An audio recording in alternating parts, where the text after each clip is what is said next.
Moi j'ai toujours mon permis mais j'ai quand même un beau vélo. Si t'as la ref, mets-le en commentaire.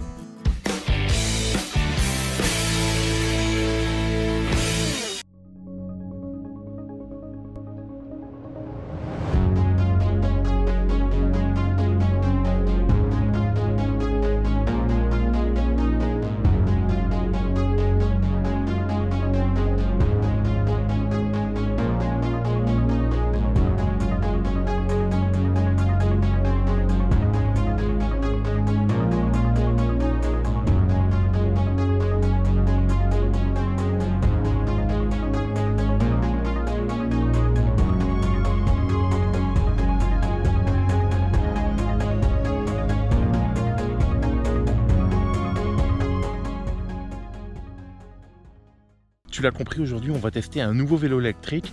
Qu'est-ce que ça a à voir avec le bricolage, tu vas me dire? Eh ben rien du tout, sauf que quand on a l'occasion d'avoir du bon matériel, c'est difficile de refuser, et surtout que je me suis dit, pour les chambres d'hôtes, tu seras très content de pouvoir en profiter. Allez, c'est parti, on va tester ça tout de suite. Alors j'espère que tu m'entends bien. On est sur des chemins un peu chaotiques, des chemins de quad je pense, et là clairement le Ranger il est vraiment dans son élément. On n'est pas sur des trop grandes descentes, on n'est pas sur des trop grandes montées, parce que le vélo est très lourd. Moi aussi, je te rappelle, je suis lourd. On arrive quand même à monter des sacrées côtes, mais j'ai pu tester aussi ses limites en descente. C'est que les freins sont à mon sens un peu sous-dimensionnés. Il manque de mordant. On va devoir descendre du vélo. Et tu vois, c'est pas trop handicapant. On arrive quand même à le soulever. De toute façon, il est clairement fait pour ce genre de chemin. Alors attends, hop, je passe au-dessus. On redémarre au quart de tour. Bon, je suis en... Tu vois, là, je suis en assistance 5. Clairement, pour ce genre de chemin-là, l'assistance, elle est à fond. Et ça passe partout, c'est un régal. On n'a pas peur de passer sur des gros cailloux avec ces gros pneus de moto, là. Et ça passe tout seul. Je te parlais des freins, ouais, j'ai pu voir un petit peu les limites. Je dis, il manque de mordant. Quand c'est des trop grandes descentes, les freins commencent à couiner, on voit que c'est... Voilà, c'est un peu la limite.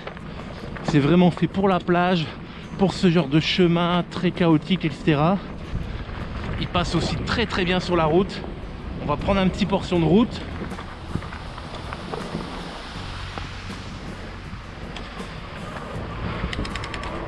Voilà. En fait, l'avantage sur la route aussi, c'est que t'as pas peur de prendre de la vitesse, mais t'as pas peur non plus de te manger un nid de poule, parce que les pneus, je te dis, c'est des pneus de moto, ils passent partout. Et là, clairement, on peut très vite atteindre des vitesses assez importantes.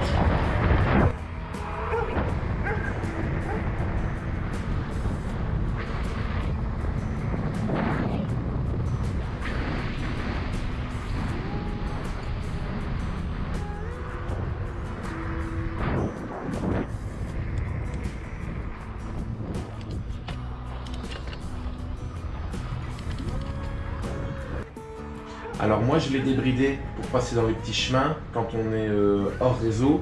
Là on est sur une route. Normalement je devrais le remettre en conditions réelles, disons homologuées. Et je sais pas si tu vois bien, mais là on est déjà à 42 km/h, ça prend très très vite de la vitesse. On a aussi l'option de l'accélérateur qui est là. Par contre, l'accélérateur, moi sur ma version, sur la première version, il est bridé à 30 km/h à peu près. Si jamais tu veux aller plus vite, il faut pédaler. Le moteur électrique, il continue à m'aider si je pédale, mais si on est juste à l'accélérateur, il s'arrête à peu près à 30-32 km/h. Après, je te rappelle que normalement, sur route ouverte, tu dois être obligé de pédaler pour arriver jusqu'à 25 km/h maximum, et le moteur est bridé à 250 watts. Sur la route, c'est agréable. J'ai pas peur des nids de poules, j'ai pas peur des fissures, j'ai pas peur de me prendre un caillou si je roulais un peu trop vite. Par contre, l'inconvénient aussi d'avoir des grosses roues, c'est que c'est très dur de pédaler sans assistance. Si tu n'as plus de batterie, tu peux faire que de la descente. Même du plat, c'est difficile à pédaler.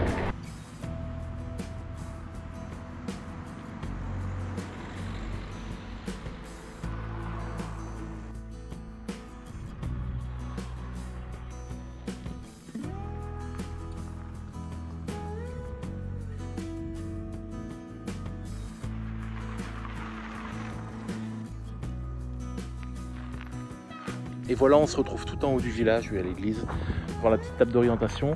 Il faut savoir que le vélo, il n'a pas peiné pour monter. J'étais en moyenne à 25 km/h. Il faut quand même pédaler, on ne peut pas le laisser aller tout seul. Peut-être qu'une personne pesant 30 kg pourrait monter sans pédaler. En tout cas, moi, j'ai dû pédaler quand même, de manière raisonnable. Tu sens que tu aides le moteur, mais tu vois qu'il se met en route, quoi. Et en fait, il est quand même bien foutu parce qu'il y a un capteur de pédalage et en fait un capteur d'effort, je pense. Après, je m'y connais pas trop en vélo électrique, mais tu sens que dès que tu pousses un peu, tu as le moteur qui est là. Tu vois, si tu pédales dans la semoule, le moteur il va pas beaucoup t'aider, mais dès qu'il y a un peu d'effort, il est là pour t'aider. Donc il doit sentir le pédalage. Je voulais te montrer aussi qu'on est tout en haut du village et on doit voir la maison. Alors moi je la vois, je vois ma piscine qui est... C'est difficile à voir avec l'écran, qui doit être dans ce coin-là. Je pense qu'on voit la piscine et la maison qui est un petit peu plus bas. Pour te montrer un petit peu, quand je te dis que c'est notre coin de paradis, eh ben on est entouré de verdure, tu vois. Mais bon, on n'est pas là pour admirer la vue. Ce qu'on va faire, c'est qu'on va reprendre le pédalage et on va prendre les descentes un peu plus pentues. Comme ça, je te montrerai un petit peu les freins.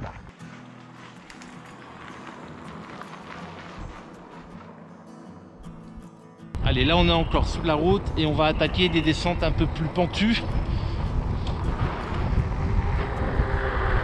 Bon, on prend vite de la vitesse quand même parce qu'on est lourd.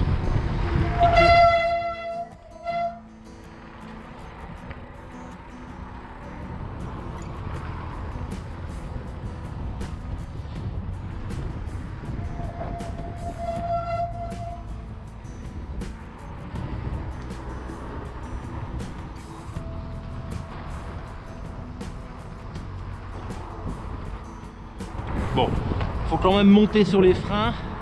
Je te dis, au bout de la journée, t'as quand même un peu mal à la main quand t'es pas habitué parce que tu dois grimper dessus hein, pour freiner.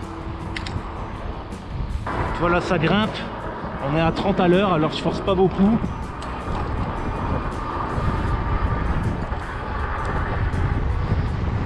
Et là, on passe devant la maison. Future chambre d'hôte.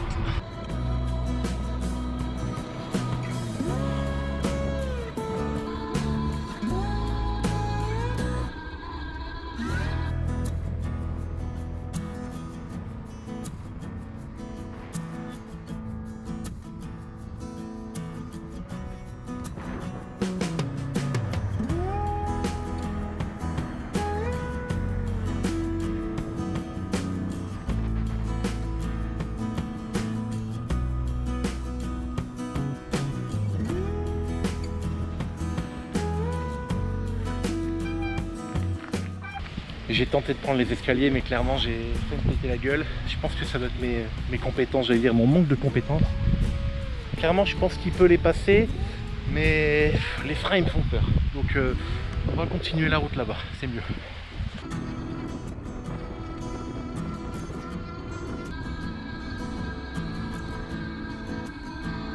On est au lac du Causse, tout près de Brive pour ceux qui connaissent, et on va se faire un test d'autonomie. L'idée c'est de faire le tour du lac qui fait environ 7 km. C'est plutôt droit, c'est plutôt plat. Et regarde, j'ai fixé ma GoPro ici. Je vais mettre paf, le trip à 0. On a 98% de charge. Bon, je l'avais chargé, mais le temps de rouler un petit peu ici, j'ai perdu 2%, c'est pas grave. Voilà, donc là on est à 0,1 km, donc on a déjà fait 100 mètres. Et je vais le mettre la GoPro en timelapse. L'assistance, on va la mettre au 4 parce que c'est plutôt plat et ça sert à rien de la mettre à 5. On va la mettre à 4 ou 3. Et ce que je vais faire, c'est que je vais toujours pédaler. Je ne vais pas le laisser tourner. Et comme ça va nous donner une bonne idée de l'autonomie sur un terrain plat en pédalant, en n'ayant pas l'assistance à fond. On fait ça tout de suite, c'est parti.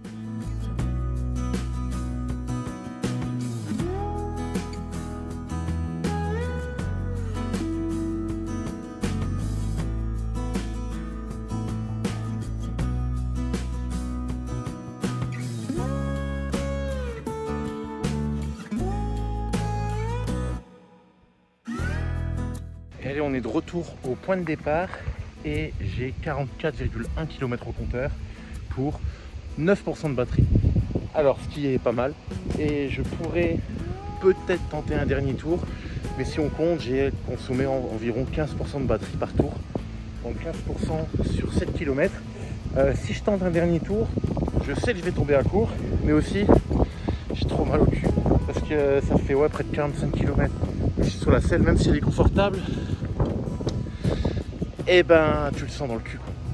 Et surtout aussi que là, tu vois, à environ 10% de batterie, tu sens qu'il n'y a plus de jus. Sur du plat, tu sens une assistance, mais dès qu'il y a une cote, il n'y a plus personne. Donc tu peux te dire qu'à partir de 10%,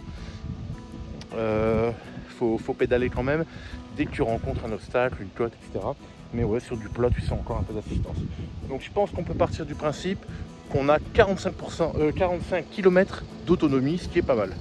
Allez, je vais te faire un petit point ici en live. On vient de finir la session avec le vélo. Alors j'ai préféré le faire dans les bois parce qu'il est dans son élément. J'espère que ça fait pas trop de bruit parce que là il y a une petite cascade et j'ai du mal à trouver des coins tranquilles parce qu'il y a des touristes et il y a beaucoup de ruisseaux, de cascades, donc ça fait du bruit, mais au moins ça nous met dans l'ambiance. Alors comme je te l'ai dit, clairement c'est un vélo tout terrain avec des gros guillemets, tout terrain parce que avec les roues qu'il a, quand je les déballais, franchement je me suis dit c'est quoi ce bazar, je pensais que c'était une moto, tu vois.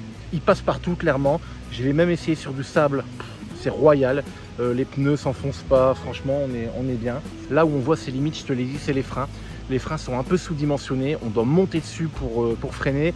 Il m'est même arrivé de péter un raccord de flexible parce que c'est des freins hydrauliques et j'ai dû aller le faire réparer tellement je freinais. Donc il faut faire attention dans les pentes trop pentues, tu sais, avec le poids du vélo plus mon poids, je dois vraiment grimper sur les freins et au bout d'une heure de chemin, de forêt, etc., et ben tes mains tu les sens. Sinon, les suspensions arrière confortables, avant aussi, les deux sont réglables, l'autonomie est bonne. Les niveaux d'assistance aussi, on voit que tu le fais, comment dire, tu le fais pas en mode moto parce que dès que le vélo sent qu'il y a de la résistance, il vient t'assister et tu pédales pas dans la semoule. Je trouve que l'assistance elle est vraiment bien calibrée. Pour rien te cacher, ce que j'ai fait dessus, c'est que j'ai changé la selle. Je fais 1,95 m et la potence d'origine était un peu courte, donc j'en ai acheté une autre directement chez Decathlon. Je l'ai reçue rapidement, donc la potence plus haute. Au-delà d'1,90 m, à mon avis, c'est la limite. Tu devrais penser à la racheter, ça coûte 20 balles, c'est pas cher.